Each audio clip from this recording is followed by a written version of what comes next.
नमस्कार, एक बार फिर से स्वागत है आप सभी का मेरे इस यूट्यूब चैनल पे। तो आज हम फिर एक बेहतरीन टॉपिक के ऊपर चर्चा करेंगे और आज का टॉपिक रहेगा oil India limited.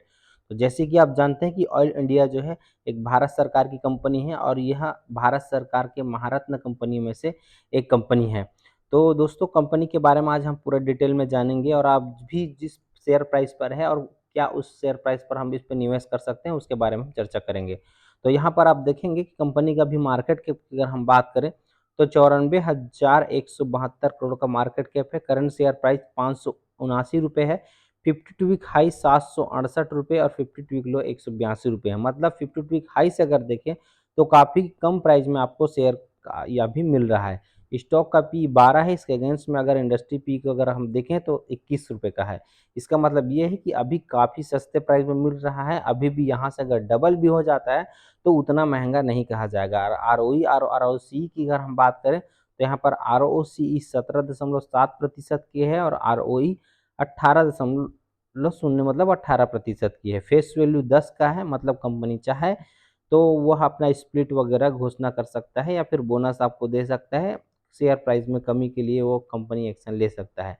PEG ratio को अगर हम देखें तो 0.82 का है। इसका मतलब यह है कि कंपनी का शेयर प्राइस अभी ग्रोथ के भी हिसाब से काफ़ी सस्ते वैल्यूएशन में आपको मिल रहा है। ऑपरेटिंग प्रॉफिट मार्जिन काफ़ी बढ़िया है। 38.7% का ऑपरेटिंग प्रॉफिट मार्जिन है।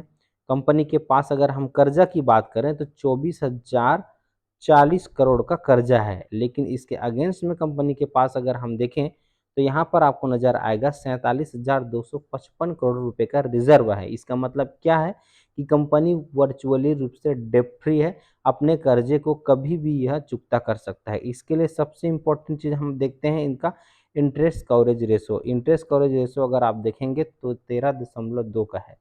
अगर एक के ऊपर है तो इंटरेस्ट कवरेज रेशो को अच्छा माना जाता है। लेकिन कंपनी का इंटरेस्ट कवरेज रेशो 13 का है। मतलब दोस्त इनके जो अगर जो कर्जा है वो जो और जिस प्रकार से प्रॉफिट कंपनी कर रहा है उसके हिसाब से अगर हम देखें तो 13 गुना जो है वो कंपनी अपने कर्जे को चुका सकता है।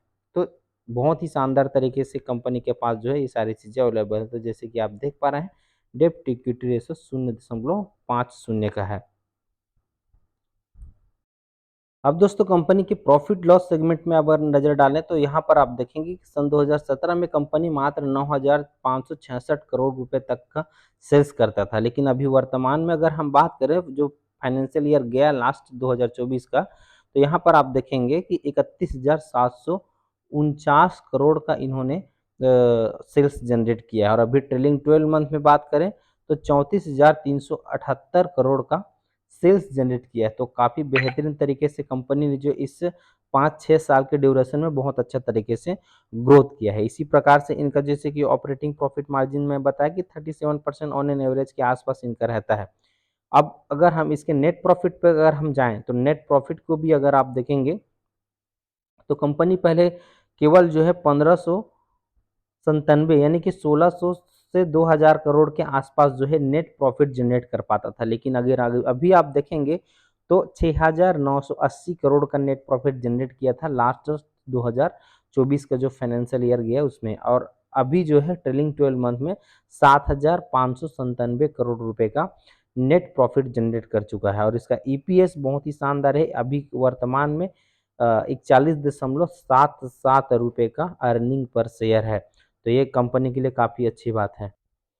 अब इनके शेयर होल्डिंग पैटर्न के ऊपर नज़र डालेंगे तो आप देख पाएंगे कि शेयर होल्डिंग पैटर्न में 56% जो है 56.66% की जो होल्डिंग है वो भारत सर प्रमोटर की है। जो कि हमारे भारत सरकार जो है इनके प्रमोटर हैं यानी कि जो भारत के राष्ट्रपति के पास जो है कंपनी का 56.66% की हिस्सेदारी है। अब अगर एफ आई एस की अगर हम बात करेंगे तो यहाँ पर एफ आई एस के पास नहीं कि फॉरेन इंस्टीट्यूट इन्वेस्टर के पास 9.34% की हिस्सेदारी है और डीआईएस के पास 17.86% की हिस्सेदारी है। इसके अलावा गवर्नमेंट अलग से और होल्डिंग करके रखा हुआ है। यहाँ पर 9.87% की हिस्सेदारी है और पब्लिक के पास केवल 6.28% की हिस्सेदारी है। इसका मतलब देखिए दोस्त कि बहुत सारे इनके जो शेयर्स है मैक्सिमम शेयर किसके पास है, बड़े इंस्टीट्यूट इन्वेस्टर के पास है और प्रमोटर के पास है।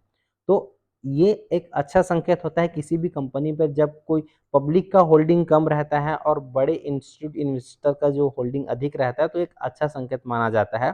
आप ऐसे कंपनियों पर भविष्य के लिए काफ़ी बेहतर तरीके से निवेश कर सकते हैं। जैसे-जैसे शेयर गिरते हैं उसमें आप अपना होल्डिंग को बढ़ा सकते हैं। तो चलिए आगे चलते हैं इनके चार्ट के ऊपर। तो चलिए दोस्तों अब इनके चार्ट के ऊपर नज़र डालते हैं। तो चार्ट के ऊपर नज़र डालेंगे तो आप देख पाएँगे कंपनी का जो शेयर है वो अभी चार्ट के हिसाब से अगर हम देखें तो इनके आरएसआई का मैंने यहाँ पर जो है इंडिकेटर लगाया हुआ है, तो आरएसआई को आप देखेंगे तो 27 के आसपास इनका आरएसआई आ चुका है, जो कि इनका बहुत ही निचले लेवल का आरएसआई है। यहाँ से कंपनी का जो शेयर प्राइस है वो रिवर्सल ले सकता है और आज आप देखेंगे कि थोड़ा-सा यहाँ पर स्टेबिलिटी भी कंपनी के शेयर प्राइस ने दिखाया है। अगर दोस्त यहाँ से रिवर्सल नहीं लेता है 550 के अंदर, ये यहाँ से अभी और थोड़ा-सा नीचे जा सकता है, लगभग 550 के आस-पास तक जा सकता है। अगर ये यहाँ से रिवर्सल नहीं लेता है 550 के आस-पास, तो ये डेफ़िनेटली जो है 520 से 30 रुपए के आस-पास से रिवर्सल लेगा। 520-30 रुपए के आस-पास से रिवर्सल लेगा और यह इसका जो है सबसे बेहतरीन सपोर्ट ज़ोन है।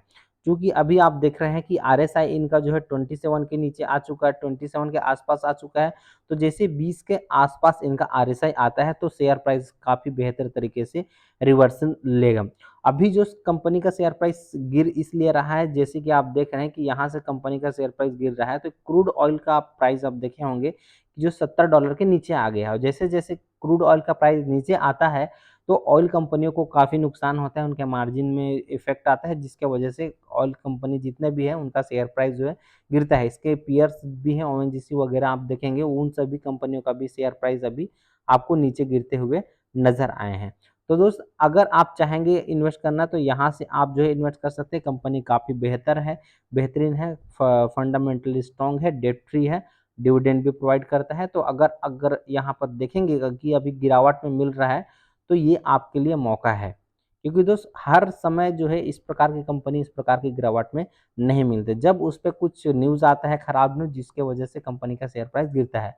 तो यहाँ पर आप जो है ₹580 के आस-पास थोड़ा-सा अमाउंट लगा सकते हैं और 550 को अगर जो है ब्रेक नहीं करते तो डेफ़िनेटली यहाँ से ये रिटर्न लेगा और उसके बाद जो है अगर 550 को ब्रेक कर दिया, तो डेफ़िनेटली 520 से नीचे नहीं जाएगा और 520 पे आप जो है अपना पूरा अमाउंट ऐड कर सकते हैं और वहाँ से डेफ़िनेटली कंपनी का शेयर प्राइस रिवर्सल लेगा। उसके लिए हो सकता है थोड़ा कंसोलिडेशन फेज़ पर चला जाए, थोड़ा टाइम लगे लेकिन 520 के नीचे कंपनी का शेयर प्राइस जाता हुआ मुझे नज़र नहीं आता है। आपकी क्या राय है? आप कमेंट करके ज़रूर बताइएगा।